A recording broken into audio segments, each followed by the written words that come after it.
the moon. Ça va bien Aurélia? Très bien. Vous nous préparez un spectacle incroyable. Enfin, ce qu'on va voir est assez incroyable. Alors, je ne prépare pas le spectacle, mais en revanche, je vous invite à le découvrir, ce spectacle. Il faut aller en Auvergne, en Velay. Et vous êtes notre oiseau de nuit. Donc, qu'est-ce que vous avez vu exactement?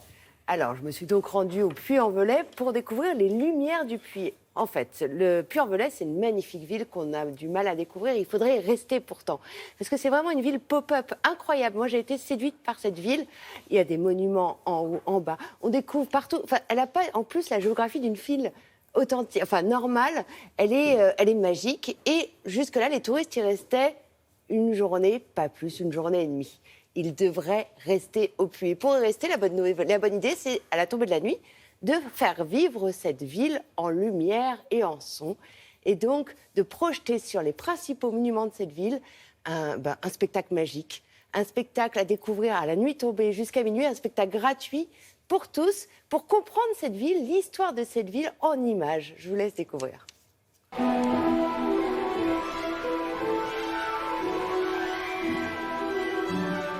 Une fois la nuit tombée au Puy-en-Velay, nos monuments prennent un autre visage, celui de la lumière.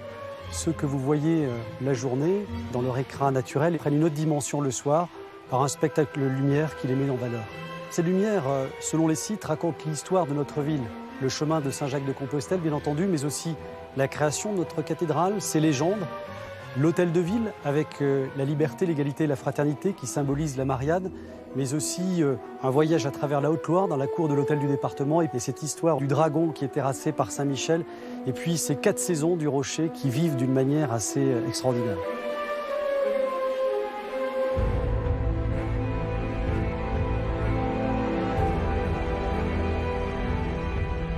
La mise en lumière permet justement de découvrir ou de redécouvrir le patrimoine qui appartient à cette ville. Et il est important que ça soit identitaire et le fait de raconter l'histoire du Puy au Puy-en-Velay est quelque chose de primordial pour nous.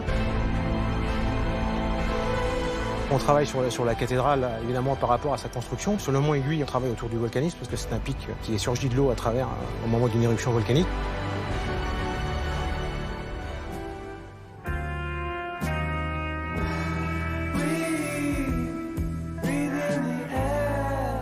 Il faut qu'on arrive à lier les contraintes techniques et les contraintes artistiques pour arriver à faire à plus de 300 mètres une projection sur une montagne, quoi.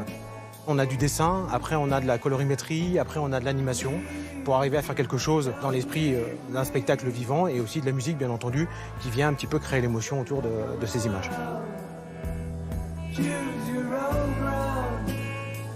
On peut se balader, flâner de la ville basse à la ville haute et cheminer et voir tous ces monuments et aussi toutes ces rues, toute cette histoire qui se raconte dans un parcours que l'on peut faire tout à fait librement. Pour nous, le plus important, c'est quand on voit un grand-père avec son petit-fils sur les épaules et qui, à la fin du spectacle, ont tous les deux le même sourire. Et pour nous, vraiment, le pari est gagné si on arrive à faire ça. Et en plus, un truc important, quand même, aujourd'hui, c'est que c'est gratuit.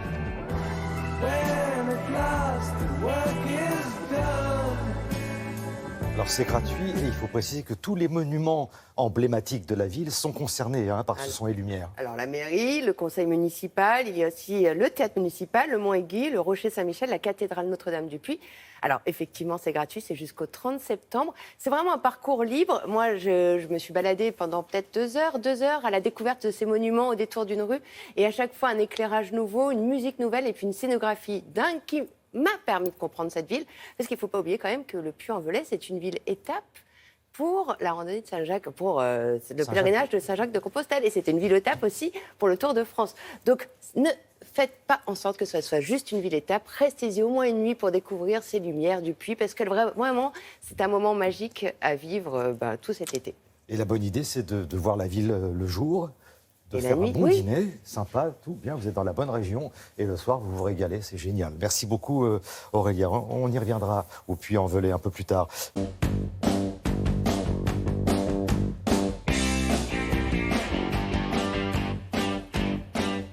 Mathieu est très très fort parce qu'il savait qu'hier, c'était pas la peine de venir. Non, moi je viens qu'avec les médailles. Voilà, il fallait venir c'est un aujourd'hui. Et alors là, on n'est pas déçus, Mathieu. Oui, on va démarrer avec la joie. 2 médailles hier soir, une de bronze et une d'or. Mais on va démarrer avec la joie de Pierre-Ambroise Boss sur le 800 mètres. Regardez, il a le drapeau tricolore, le sourire aux lèvres. Je me suis senti comme un petit garçon qui veut son jouet. Voilà comment il résume sa course. On va revivre ce moment extraordinaire où il tente un pari. Il surprend tout le monde quand il accélère à 300 mètres de l'arrivée. 300 mètres, c'est loin, mais il tient bon et devient champion du monde à 25 ans. Une première sur le 800 mètres pour un athlète français. Bravo à lui. L'autre médaille de la soirée, elle est pour Renaud Lavilloni. Le bronze suffit au bonheur de celui qui vient d'être papa. Lui aussi a tenté un pari fou, une barre à 6,01 mètres. Regardez, malheureusement, ça ne passe pas. C'est l'Américain Sam Kendricks qui remporte le concours. La petite déception de la soirée, il y en a une, elle vient de Maïeddine Mekissi sur le 3000 mètres steeple. C'est pourtant un habitué des podiums, mais là il doit se contenter de la 4e place. Il a essayé de revenir en fin de course, regardez, mais c'est trop tard, il est tout à gauche de l'image. Au final, il ne lui manque que 27 centièmes. Parfois le sport c'est vraiment cruel. Regardez, il manque 3 fois rien. Les derniers 800 mètres, là, c'est incroyable. C'était pas mal. Et on va terminer avec la future star de l'athlétisme, peut-être le successeur d'Usain Bolt, le Sud-Africain Wade Van Niekerk, qui a décroché l'or sur le 400 mètres en attendant peut-être un doublé avec le 200 mètres. La demi-finale, c'est justement ce soir avec un certain Christophe Lemaître. Bon, il y avait une autre affiche quand même. Alors c'était du foot, là, le Real contre Manchester United. C'est pas mal non plus. C'est pas mal non plus. Et toujours Zinedine Zidane qui gagne, qu'il soit en maillot, en costume, il gagne toujours. Écoutez un peu son palmarès pour cette année. La Ligue des Champions, le championnat espagnol, la Coupe du Monde des clubs. Et regardez, hier soir, la Super Coupe d'Europe, ça se jouait en Macédoine. Victoire 2-1. On va voir les buts en première période. Casemiro ouvre le score à la limite du hors-jeu. Et après la pause, c'est Isco qui va conclure un joli mouvement. 1-1-2, un plat du pied et 2-0 pour le Real Madrid. Voilà, c'est simple. Le Real qui s'est fait un peu peur en fin de match après ce but de Lukaku pour Manchester United. Je vous rappelle que la Super Coupe d'Europe, c'est la confrontation entre le vainqueur de la Ligue des Champions et de l'Europa League. Un petit peu moins prestigieux, le premier tour de la Coupe de la Ligue en France. Lens, club de Ligue 2, était mené contre l'AC Ajaccio, mais Lens a finalement battu les Corses 2-1, 2 buts en 2 minutes. La surprise de ce premier tour vient du Red Star, club de national qui a éliminé Auxerre. On va passer au basket et l'Euro qui approche, ce sera à la fin du mois en Finlande et en Turquie. Et l'équipe de France poursuit sa préparation. Match hier soir à Orléans contre la Croatie et une défaite 87-92 pour les Bleus qui sont ici en blanc. Le meilleur marqueur, c'est Evan Fournier. Il a tout de même la lourde tâche de faire oublier un certain Tony Parker, car ce sera la première compétition depuis bien longtemps sans la star de NBA. Il y aura donc pas mal de travail du côté de l'équipe de France. Bon, alors côté tennis, l'US Open, ça approche, donc les joueurs s'entraînent, ils font même des sacrés matchs, et c'est à Montréal qu'il faut aller. Oui, c'est la suite du Masters 1000 de Montréal, car l'US Open, ça sera à la fin du mois. On est dans le dur, ou plutôt sur le dur, après le gazon de Wimbledon, et ça ne s'est pas très bien passé pour le Français Pierre-Hugues Herbert, que l'on va voir en maillot blanc. Il s'incline contre Jack Sock en 3-7. Benoît Paire, lui, n'a pas passé le deuxième tour. Et on attend aujourd'hui l'entrée en lice de Nadal et Federer qui vont batailler toute la fin de saison pour la place de numéro 1 mondial. Et ça va vraiment être passionnant. Au-delà de ce tournoi, Nadal peut gagner cette place de numéro 1 mondial à la fin de la saison. Et ça serait pas mal. Il n'y aura pas Djokovic, il n'y aura pas Wawrinka. Voilà. Donc, il suffit de gagner 3 matchs à Nadal pour être numéro 1 mondial. Génial. Voilà. Merci pour toutes ces précisions. Et les championnats du monde d'athlétisme, évidemment, c'est sur France Télévisions. Donc à ne rater sous aucun prétexte. Enfin, vous faites ce que vous voulez. Merci beaucoup, Mathieu. À bientôt.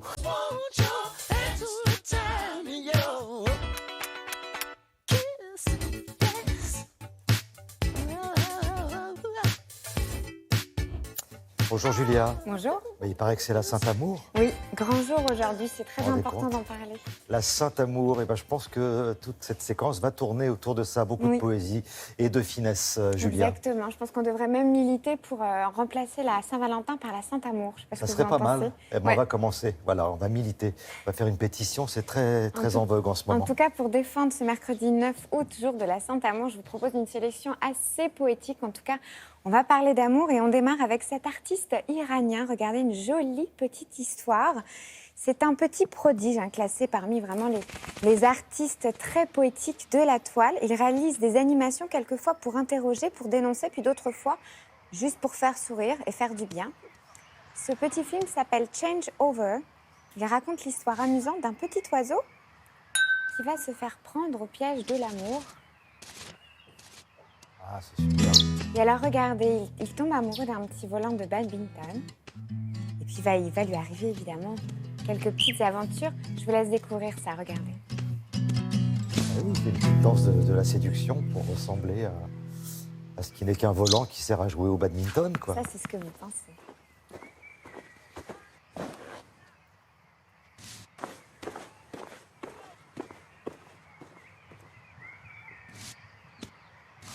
Ah, c'est génial.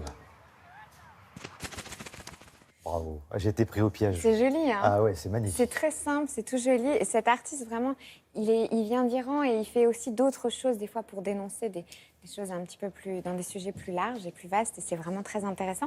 On enchaîne avec une deuxième vidéo. Pareil, on va parler d'amour, on va parler de rencontres. Et on va malheureusement aussi parler de harcèlement, en tout cas de harcèlement de rue. 80% des célibataires françaises interrogées ont déjà été confrontées à des comportements inappropriés de la part d'hommes, que ce soit dans la rue, sur Internet ou au travail, par exemple. On sait aussi ce chiffre assez terrible, 100% de femmes embêtées, harcelées dans les transports. Et du coup, c'est un site de rencontre très connu, assez emblématique, qui a décidé de décerner un titre aux hommes qui le méritent. Ce serait une sorte de charte du gentleman célibataire. Et pour promouvoir cet écusson, pour être sûr que vous le méritiez, vous, les hommes, eh bien, ils ont réalisé 2 petites vidéos qui, vous allez voir, au niveau de l'humour, sont assez étonnantes.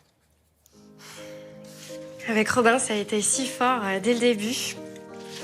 Je me rappelle la première fois qu'il m'a envoyé un message, il m'a écrit « Salut, grosse coquine ».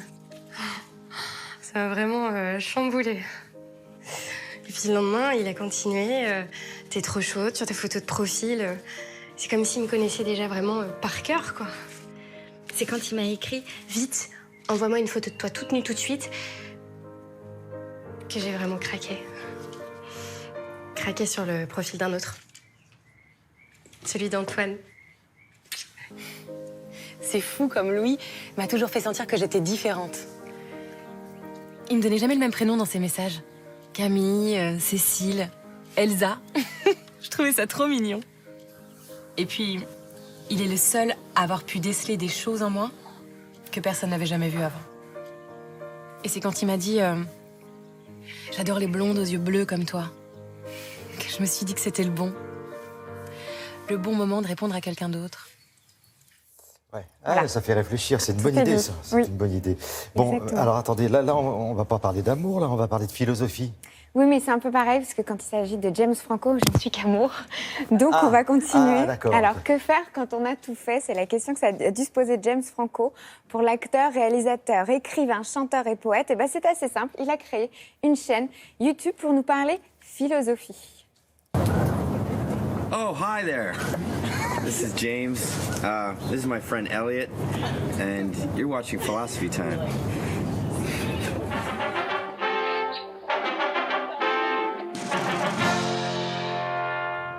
What is beauty, or how can we talk about beauty? So beauty is an example of a sort of family of properties or features or qualities of things that have often been thought to be not fully objective, not fully real, not fully part of the things as they are in themselves. Oh, wow. So. Okay. When you think the lime is sour, what you're thinking is that you are one of the people who's supposed to have that kind of experience when you taste a lime. When we think that something's sour, we're not taking a stand on what the world is like. we're taking a stand on our particular position or location or situation within the world. So if we apply that to beauty, could we say that because one person has a specific stance in the world and another has a different one, that this person might think dressing like a goth is beautiful, and another might think, well, a flower print dress summer dress is beautiful, and that is a response to their positions in the world. On peut tout apprendre avec James Franco, en fait. Oui, c'est pour ça que je disais hier, je vous regardais, j'ai dit, bon là, il n'y a pas grand-chose à faire. Là. Bah non, voilà. Le jour de la Saint-Amour, avec James Franco, là, Thierry. Moi, c'est bon, ma journée est faite. Tu pèses pas très lourd. Vous êtes qui? Merci beaucoup. Merci Julia.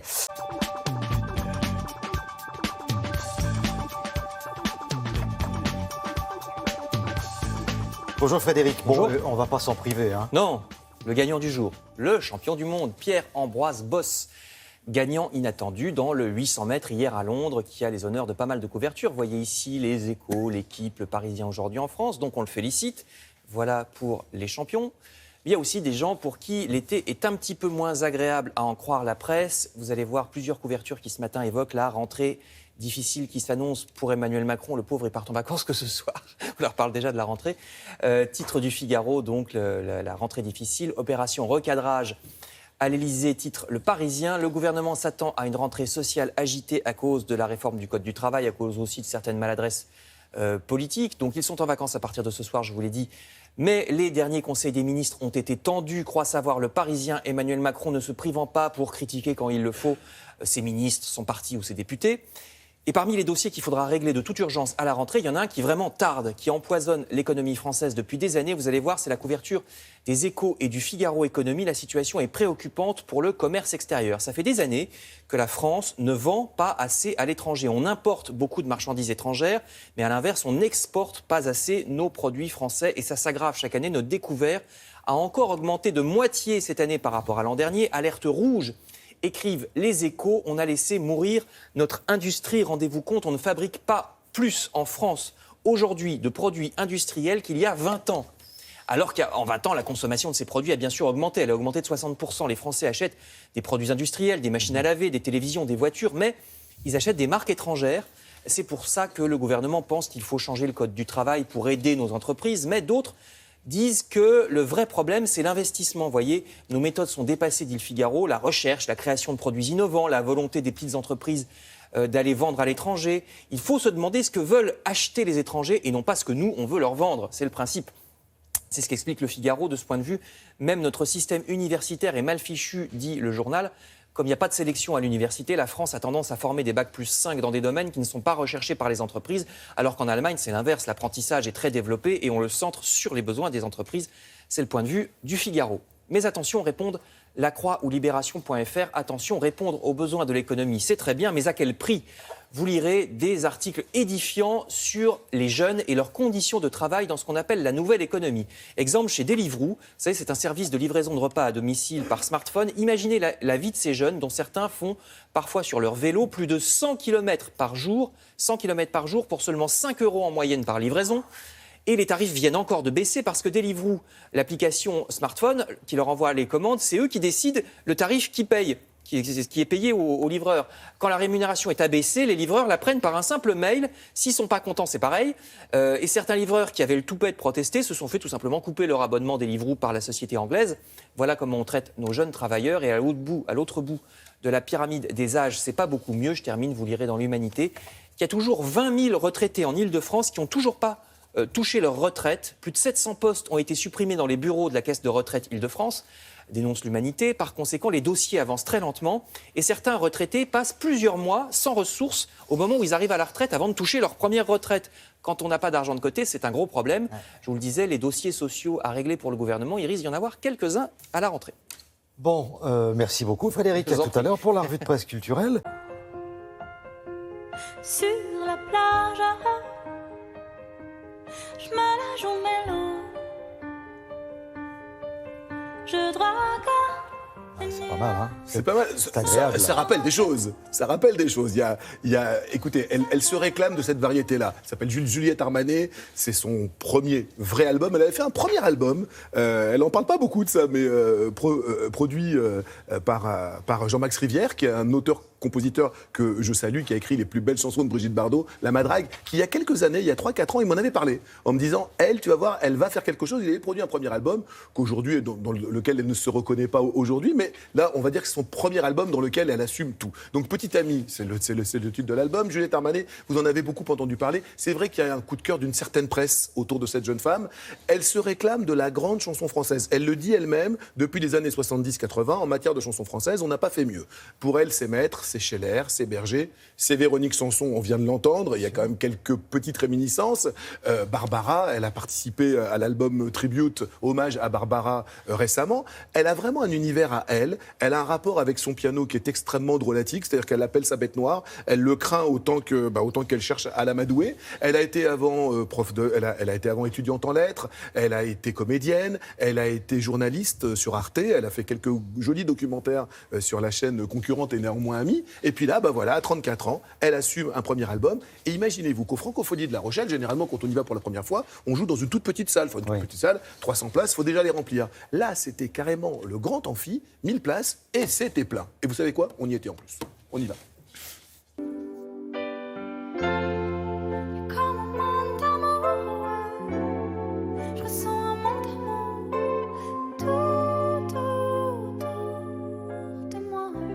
La musique chez les Armanet, c'est une histoire de famille, si j'ai bien compris. Oui, moi j'ai grandi dans la musique parce que mes parents sont de très bons musiciens amateurs tous les deux. Ma grand-mère était pianiste aussi, donc on a toujours eu un piano à la maison. On a toujours tous tourné autour de ce piano d'une manière très, très fluide, très simple.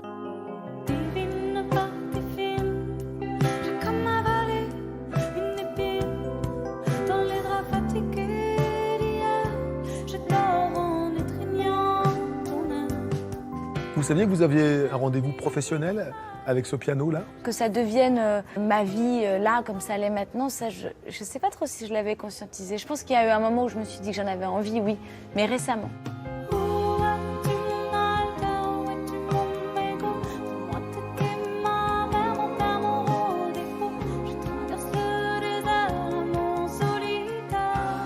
Pourquoi vous l'avez appelé votre bête noire ? Ce piano. C'est une relation d'attraction-répulsion, c'est quoi ? Non, c'est un jeu de mots, la bête noire, parce que voilà, c'est une grande bête. C'est gros, un piano, c'est un gros instrument, c'est compliqué à transporter, il faut le réaccorder à chaque fois qu'on le bouge, donc il y a quelque chose d'un peu encombrant. Ça fait comme une promesse, vieux que les bananes, la petite carte postale qui fait du mal. Ce rendez-vous avec le piano, c'est un rendez-vous de liberté intense, d'émotions intenses et puis un exutoire. C'est aussi fait pour se livrer, se délivrer.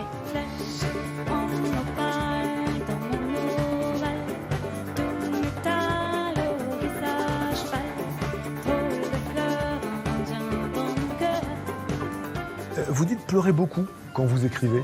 La mélancolie, c'est un moteur en matière d'inspiration ? Mais oui, mais la mélancolie, pour moi, ce n'est pas la nostalgie ni la tristesse, c'est pas pareil. La mélancolie, c'est d'une certaine façon contempler ce qu'on a été, prendre le temps de contempler certaines émotions qui ont pu partir un peu vite ou qu'on a eu du mal à saisir, à comprendre, à entendre en soi. Donc oui, je pense qu'il y a aussi, on se met dans un état un peu mélancolique pour essayer comme ça de retenir certaines émotions, pour les décortiquer presque d'une façon littéraire aussi, et puis pour leur rendre hommage.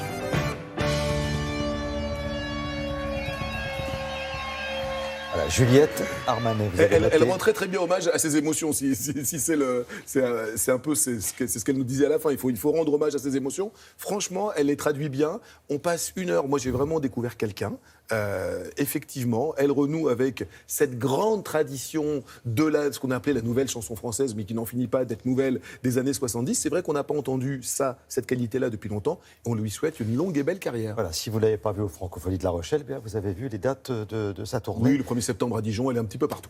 Vous allez sur le site de Télématin et vous en saurez davantage. On quitte Paris et on va à la Marsa. La Marsa, c'est en Tunisie. Oui. On va retrouver Jacques de Jandil, qui lui a rencontré une petite famille expatriée qui a posé ses valises dans la ville tunisienne. Et au départ, c'est pour un projet viticole. Et visiblement, ils ont l'air bien là-bas.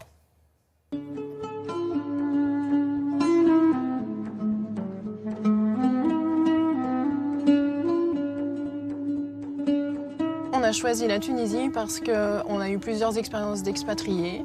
Et la Tunisie nous semble vraiment la plus intéressante parce que proche quand même de la famille, de l'Europe, de nos affaires aussi qu'on a encore.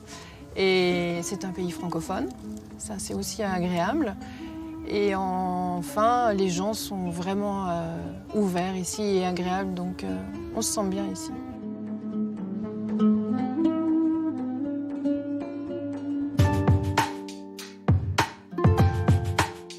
On est issu de l'immobilier, promoteur immobilier en Suisse. Après, on a fait quelques expériences à l'étranger. Et puis ici, on arrive avec un projet complètement différent pour changer. C'est le projet d'un domaine viticole au Cap-Bon. Pour l'instant, nous avons planté donc, 12 hectares de vignes, 5000 oliviers, quelques grenadiers, quelques amandiers aussi. On fait travailler des gens, des ouvriers, et je pense qu'ils nous le rendent vraiment bien. On est bien accueillis par les gens, l'administration, la garde nationale. Enfin, je veux dire, voilà, les gens sont accueillants vraiment. Donc, je pense que c'est facile quand même dans l'ensemble de faire un joli projet ici. Nous n'avons pas choisi d'habiter le centre de Tunis. On a choisi la Marsa parce que, d'une part, on est proche du lycée français pour les enfants, donc c'est très pratique, vu qu'ils sont adolescents. Et puis, on est dans une petite ville, on n'est pas étouffé, on a la mer à côté, on a aussi la proximité d'une forêt qui est très agréable, on peut aller faire des balades, que ce soit du jogging ou promener notre chien. J'ai beaucoup d'amis, j'ai des amis expatriés, mais aussi beaucoup d'amis tunisiens. L'idée n'était vraiment pas d'être dans un microcosme d'expatriés.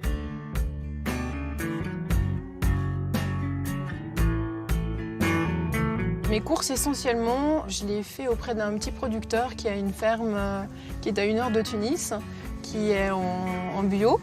C'est important pour nous, c'est important pour la terre. Et quand je ne trouve pas certains produits chez lui, je vais aussi au marché de la Marsa, qui est très bien achalandé.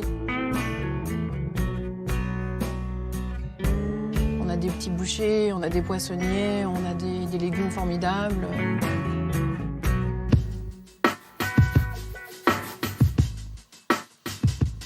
C'est très facile la vie d'un ado ici quand même. Il faut reconnaître, non, ils ont vraiment, je pense qu'ils ont beaucoup de chance, ils vous le diraient certainement mieux que moi. La vie elle est agréable, ils sont dans un lycée français qui est bien fréquenté.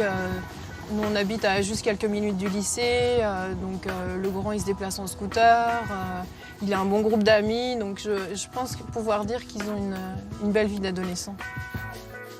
À l'image de Peggy, il y a 22 000 Français qui vivent ici en Tunisie. Il faut savoir que les 9 établissements d'enseignement scolarisent près de 3 500 jeunes Français. Voilà, je vous souhaite une très bonne journée, à bientôt. Et surtout, n'oubliez pas, d'ici aussi, on regarde Télématin.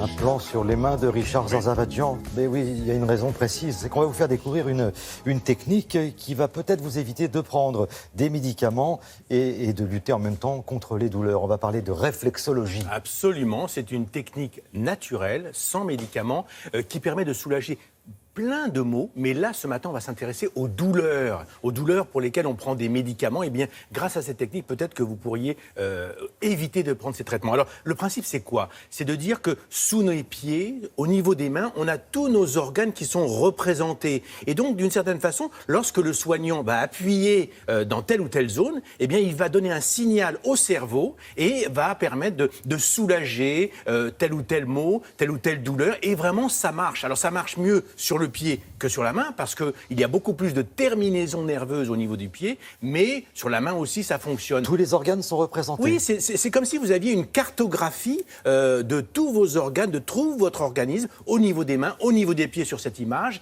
Et c'est une technique héritée de la médecine chinoise. Vous savez, l'acupuncture, on appuie sur des zones. Eh bien, c'est un peu le même principe et c'est quelque chose qui se développe. Moi, je vous propose d'écouter tout de suite 2 patientes qui ont des douleurs très fortes, lombalgie, douleurs digestives, et qui ne veulent pas prendre des médicaments. Parce que maintenant, de plus en plus de gens se tournent vers des techniques non médicamenteuses. Regardez la réflexologie sur ces 2 patientes.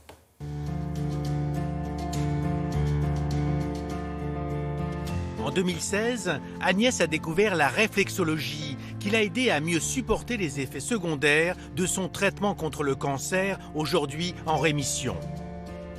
Une méthode douce qu'elle a désormais adoptée contre ses maux du quotidien. Aujourd'hui, je poursuis la réflexologie qui me permet de soulager un transit lent, des effets désagréables suite à des repas, comme des ballonnements, des nausées qui peuvent revenir. Et cela me procure une sensation de bien-être, d'autonomie, de soins. Je me passe de médicaments.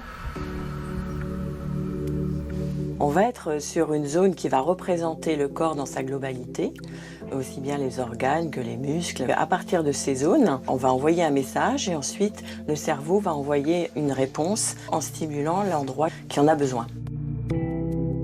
La réflexologie sur les mains, les pieds ou le visage permet de stimuler des milliers de terminaisons nerveuses sous la peau et d'agir à distance sur les organes. On commence toujours par détendre la personne pour ensuite aller travailler sur la partie symptomatique abdominale qui va être ici.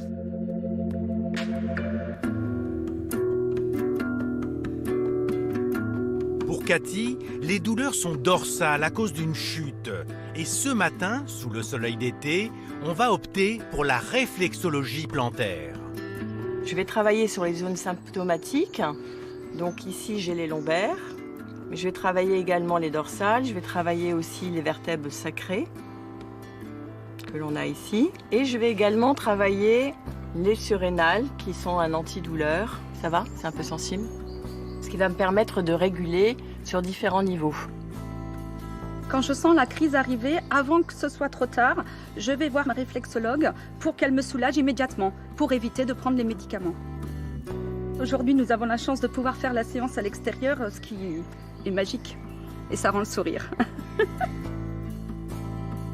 C'est important ce qu'elle dit parce qu'effectivement, il y a un lâcher-prise, on est beaucoup plus décontracté, beaucoup moins stressé et on sait que l'humeur agit sur la douleur. Donc il y a à la fois un effet directement sur la douleur, mais aussi le lâcher-prise permet de moins avoir mal. Je vous crois volontiers car vous l'avez testé, donc oui, c'est quand même assez incroyable. Ah non, absolument. Moi, j'avais une douleur au niveau du cou et grâce à la réflexologie plantaire, j'ai eu beaucoup moins mal. Alors c'est une technique qui se développe formidablement parce que même dans les hôpitaux, Thierry, on utilise la réflexologie soignante et intervient aussi dans différents hôpitaux. À l'hôpital Pompidou, ici à Paris, on utilise ça pour les personnes qui ont un traitement contre le cancer et dont on sait que ça provoque des douleurs, parfois des difficultés, ces effets secondaires. On utilise ces techniques-là. Donc vous voyez, c'est quelque chose de formidable. Et puis dernière chose, on peut aussi le faire chez soi. On appelle ça l'autoréflexologie.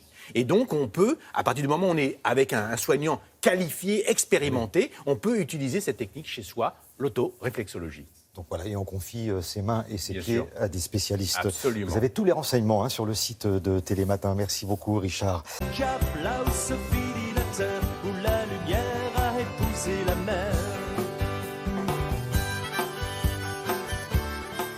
Et vous avez décidé, Marie-Dominique, de nous faire découvrir des endroits, on va dire un peu secrets. Hein, ouais. Hier, on était dans les baronnies provençales. Franchement, personne ne s'est très bien situé. Et la presqu'île de Crozon, elle est victime d'une injustice totale. Déjà, le Finistère, c'est le bout de la terre, mais la presqu'île de Crozon, c'est le bout du Finistère. Et c'est assez long d'accès pour y aller, puisque de Brest ou de Quimper, c'est à peu près pareil, il faut 1 heure par la route. Et déjà, il faut arriver jusque-là. Donc elle est hyper préservée. C'est une Bretagne qui ressemble à aucune autre. D'ailleurs, par moments, vous croyez, vous allez voir en Méditerranée, voire dans l'Adriatique, quand vous voyez cette photo, personne ne vous dira vous êtes en Bretagne quand même. Hein. Donc, je tue aussi un adage, il ne pleut pas toujours en Bretagne. En tout cas, quand on y était, c'était un week-end estival, mais à tomber. Et alors, il y a la roche, il y a les falaises, il y a de l'histoire, il y a des petites maisons, il y a une petite maison d'eau totalement atypique, je pense qu'elle est unique en France. Et franchement, c'est un week-end. Si vous y allez les yeux fermés, vous ne savez pas où vous êtes. Vous êtes peut-être sur l'Adriatique. Voilà, ouvrez quand même les yeux parce que sinon ce serait dommage. Et pourtant... Marie-Dominique le prendrait mal. Hein. Donc on regarde le reportage de Marie-Dominique Perrin sur la presqu'île de Crozon. On dirait la Méditerranée. À l'île Vierge, la presqu'île de Crozon s'invente des tropiques pour oublier les tempêtes, comme dirait le poète. Nous sommes en Finistère, c'est-à-dire au bout de la terre. De la pointe de Pénire au cap de la Chèvre, c'est une plongée dans l'ère primaire pour une histoire géologique qui remonte à 475 millions d'années. On a tout un panel de couleurs hein, avec les fonds marins qui ici sont à dominante de sable, parfois également des roches. Vous avez des pins maritimes en pleine falaise, mais il faut quand même ici oublier l'expression Bretagne pays de granit, parce qu'il n'y en a pas, hein, c'est du grès armoricain essentiellement. Attention, ces petits fragments d'améthyste qu'il va ramasser, ne faut pas le faire, parce que c'est un site protégé. Les paysages de Landes sont essentiels. Donc on a un tapis végétal qui est un puits de biodiversité. Et puis de temps en temps, on a des curiosités avec la cuscute, les chouettes de Satan, cette plante parasite que l'on voit souvent implantée sur la jonc. Ici, les Landes et la roche tutoient les cieux. Depuis la nuit des temps, les hommes ont élevé aux dieux leurs prières de pierre. Les vents salés les ont emportés. Roulent les siècles. Aujourd'hui, les héros de la plage, ce sont ces jeunes surfeurs qui caracolent sur les vagues. Morgade pavoise aux couleurs de l'été. Sur le sillon de Camaret, jadis premier port langoustier de France, la tour Vauban, élégant castel de briques rouges, est inscrite au patrimoine mondial de l'UNESCO. À ses côtés, la chapelle de Rocamadour se souvient des tempêtes qui donnèrent des sueurs froides aux hommes de la mer. Brigitte, elle, a l'art et la manière de convertir les moins téméraires à la balade en mer d'Iroise. Mon vieux crément, il s'appelle le Grand Bleu, il a 60 ans cette année. Et il est tout en chêne, il est magnifique. J'ai toujours adoré ces bateaux-là, ça a une âme. On sent tout de suite le bois qui respire, qui craque. Et puis sur l'eau, c'est une autre façon de naviguer. Je pratique cette activité pour permettre aux gens en fait, de déstresser. Je leur propose de dormir à bord. C'est une première expérience souvent pour eux. Et à bord, je leur propose de participer aux manœuvres, de prendre la barre. C'est peut-être un début de quelque chose qui va leur donner envie de continuer. Et puis en même temps, un moment de partage.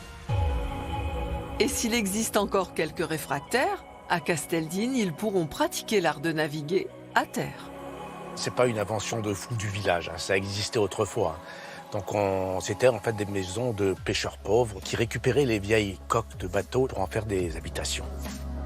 Ils les calaient, ils faisaient une charpente ou ils retournaient carrément la coque du bateau pour en faire un toit. J'ai trouvé avec l'accord des affaires maritimes un bateau dans le nord de la presqu'île. On a transformé en quai en laine. Après, on est parti sur la caloge. Donc là, le bateau est calé dans sa position de navigation. Et ensuite, on y installe une charpente qu'on recouvre de chaume. Pour la décoration, évidemment, on est resté dans l'esprit marine.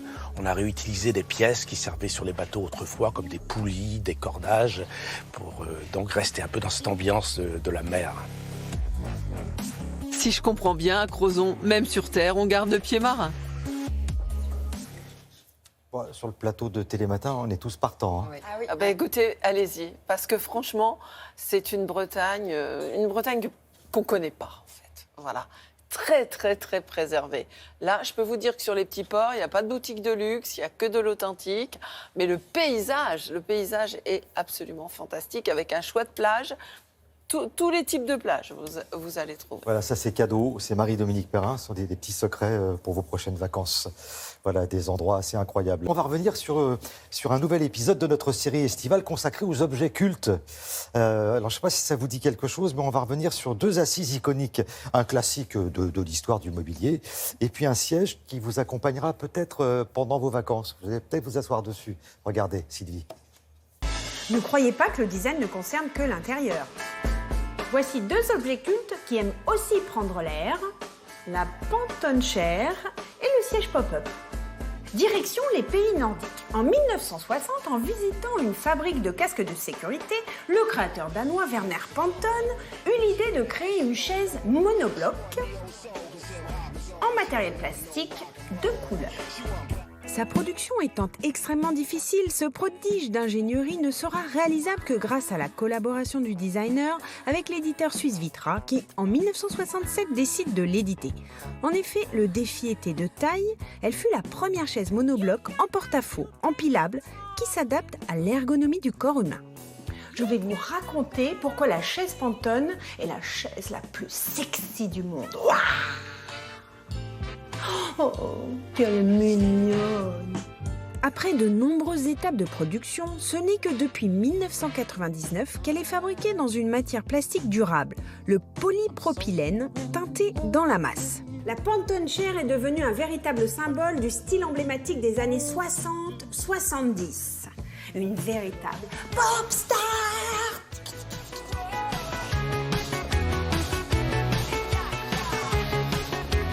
En parlant de pop, voici le fameux siège pop-up. C'est un siège au départ conçu pour le camping, qui, l'air de rien, peut se flatter d'être entré au panthéon des objets iconiques du design. L'éditeur de ce fauteuil d'extérieur est spécialisé depuis les années 50 dans le mobilier de camping à partir de matières de sac à dos. En 1990, il décide de s'adresser à un public plus jeune. Le challenge était de concevoir un produit compact et léger, un siège pour tout le monde. Transportable facilement dans un coffre de voiture ou en bandoulière. Innover tout en restant populaire. Oh, un vrai défi que le design a aidé à relever. Il est baptisé Pop-up, qui signifie apparaître en anglais. Ce qui évoque son dépliage instantané automatique, comme un parapluie. Côté look, son concepteur Yann Le Gall raconte qu'il s'est inspiré du fauteuil AA créé dans les années 30. Côté technique, il a le déclic en observant la pièce de caoutchouc à la base du mât d'une planche à voile et crée le pliage en faisceau qui confère au siège sa souplesse et sa solidité. Un objet design tout-terrain. Avouez que c'est pas banal. Et quand je dis tout-terrain, il était plutôt habitué au gazon, aux cailloux et au sable. Il s'est vite retrouvé au milieu des salons. Moralité, un objet culte se sent bien partout. Dedans, dehors. Dedans, dehors. Dedans. C'est bon, coupé. Oh bon. Merci beaucoup Sylvie.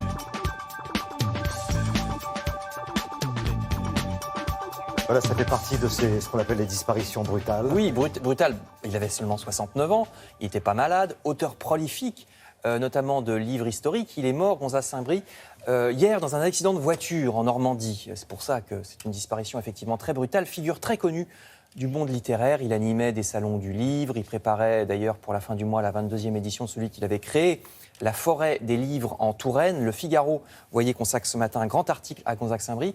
Vous trouverez également des articles dans La Croix ou dans Libération. Il était issu d'une grande famille de châtelains tourangeaux. Il a passé toute son enfance au Clos Lucé, le château où François Ier, dont il parlait à l'instant, avait logé Léonard de Vinci, excusez du peu. C'est peut-être de là qu'il tirait sa passion pour les têtes couronnées, parce qu'il avait écrit des biographies d'Henri IV, de Louis XIV, mais aussi de Balzac ou du Marquis de Sade. Il avait pour sa part une amabilité, une légèreté aristocratique, et c'est vrai, hein, c'est pas qu'une formule pour nécrologie. Tous ceux qui l'ont approché, dont je fais partie, et toi aussi, je crois, vraiment charmant. Donc voilà, ouais, voilà donc pour la mort de Gonzague Saint-Brie, que vous trouverez dans plusieurs journaux. Dans le reste des pages culturelles, un autre grand monsieur qui, pour sa part, a 40 ans, puisqu'il s'agit du Centre Pompidou.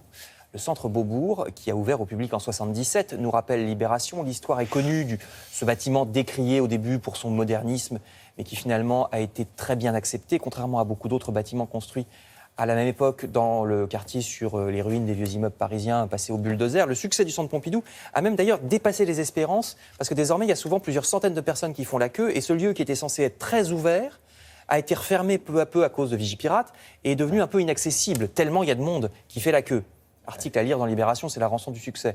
Plus facile d'accès, donc, le Figaro et le Parisien aujourd'hui en France vous proposent d'autres lieux culturels, tous les deux dans des petites communes. À Saint-Michel-de-Chaillol pour le Figaro, village des Hautes-Alpes, qui accueille un festival de musique, aussi bien musique de chambre, jazz, baroque, etc. C'est jusqu'à ce week-end dans ce village de 300 habitants. C'est pour ça que vous voyez que la ministre de la Culture, Françoise Nyssen, s'y est rendue, parce que c'est vraiment original.